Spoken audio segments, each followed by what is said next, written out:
The silent trade between speed and lifespan. Speed feels like progress. Faster decisions, faster movement, faster lives. And for a long time, it appeared to deliver exactly what it promised. More output, more opportunity, more momentum. But beneath that momentum, researchers began to notice a quiet exchange taking place. As life accelerated, recovery shrank.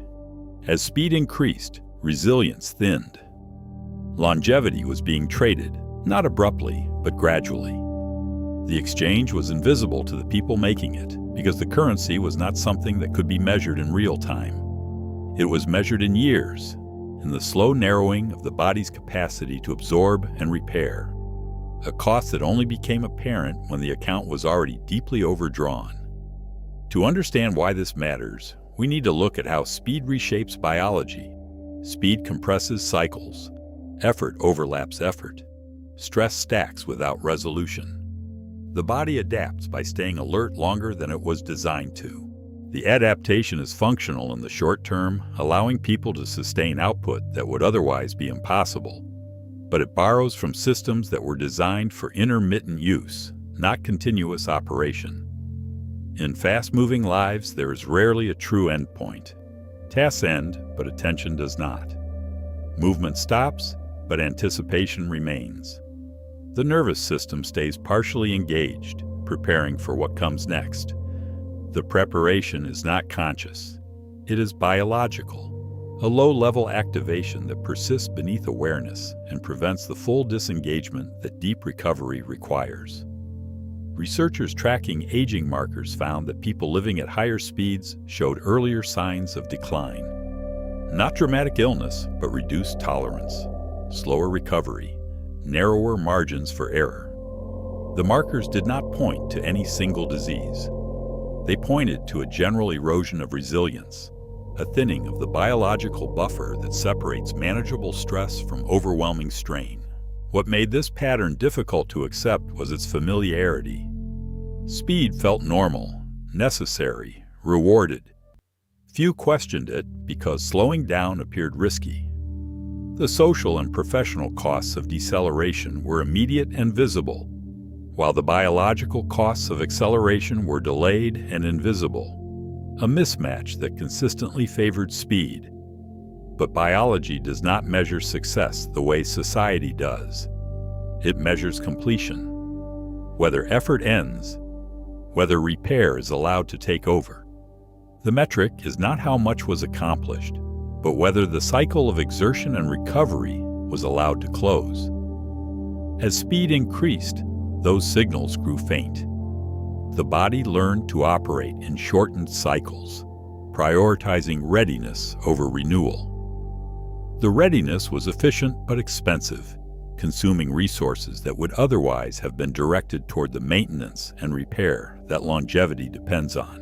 This was the first clue that longevity was not being lost through obvious harm, but through compression.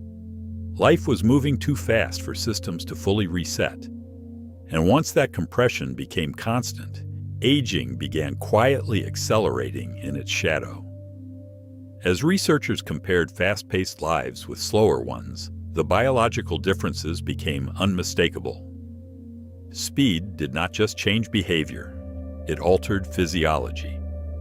The alteration was not superficial. It reached into the hormonal, inflammatory, and cellular systems that govern how the body maintains itself over time. In high-speed environments, stress hormones remained elevated longer. Sleep lost depth. Inflammation lingered just above baseline. The body adapted by staying ready, not by repairing.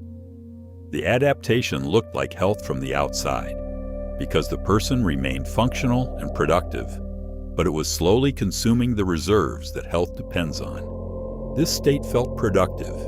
People accomplished more, responded faster, stayed engaged. But underneath, recovery windows narrowed. The margin for error shrank. The body had less room to absorb unexpected strain, less capacity to recover from illness, and less resilience against the ordinary accumulations of time. What surprised scientists most was that intensity was not the main factor. Pace was. Even moderate demands, when delivered without pause, produce the same aging signatures as extreme stress.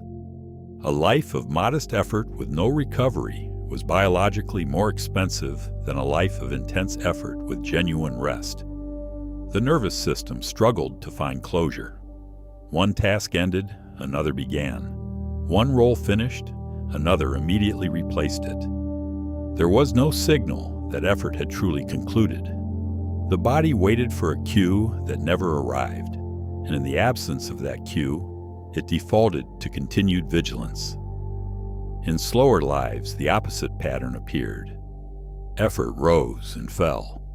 Tasks finished without replacement. Attention disengaged. The body trusted that recovery would be allowed. The trust was not emotional. It was physiological, a response to the sustained evidence that the rhythm of effort included genuine pauses. These individuals did not avoid work. They avoided overlap. Speed was lower, not because they did less, but because they finished more completely.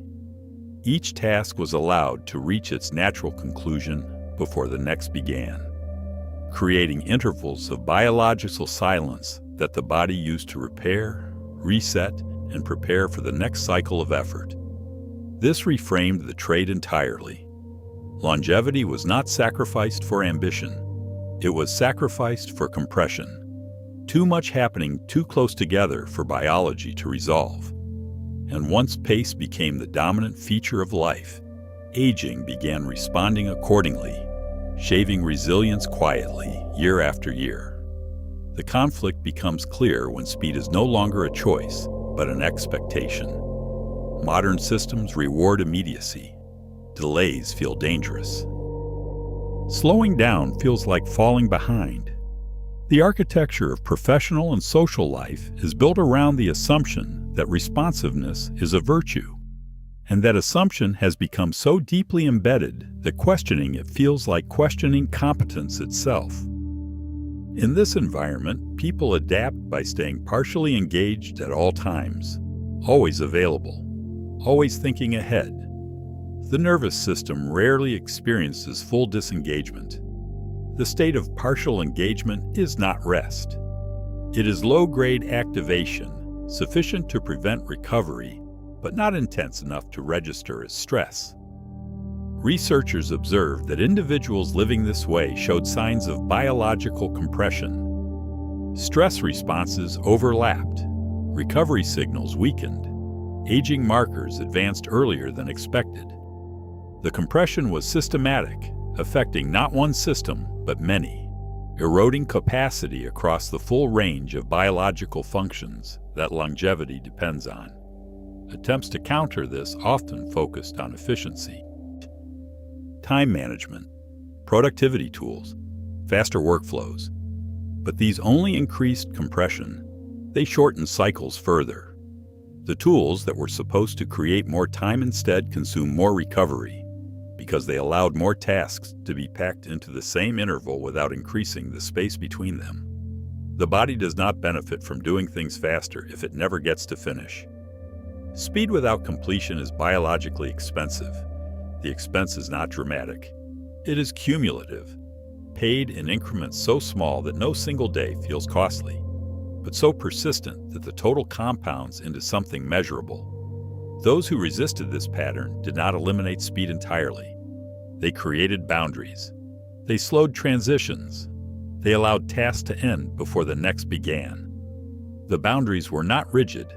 They were rhythmic, creating a cadence of effort and recovery that the body could recognize and respond to. When this happened, biology shifted. Sleep deepened. Stress hormones regained contrast. Repair resumed. The changes were not instant, but they were consistent, a gradual return to the oscillation between engagement and recovery that the body requires. The conflict, then, is not between ambition and health. It is between compression and resolution. Longevity suffers when life moves too quickly to close its loops. And in cultures that equate speed with value, that cost is easy to overlook. The climax of this story is the realization that speed does not shorten life directly. It shortens recovery. When life moves too quickly, the body never fully exits readiness. Repair becomes secondary. Resilience thins. Aging accelerates not through damage, but through unfinished cycles. The resolution is not to reject speed entirely. It is to slow transitions, to reduce overlap, to let effort end cleanly before the next demand arrives. The task is not to do less, but to finish more, to restore the intervals of completion that biology requires in order to maintain itself. Longevity thrives on rhythm, not rush. Intensity followed by stillness. Action followed by closure. Lives that move, but also arrive. Modern culture equates slowing down with losing momentum. Biology equates it with survival. In that gap lies one of the most misunderstood trades of our time. As speed continues to define success, the question becomes unavoidable. How much life are we exchanging for velocity? Because in the end, time is not lost when we move quickly. It is lost when we never stop long enough to recover. Subscribe to join the journey. The silent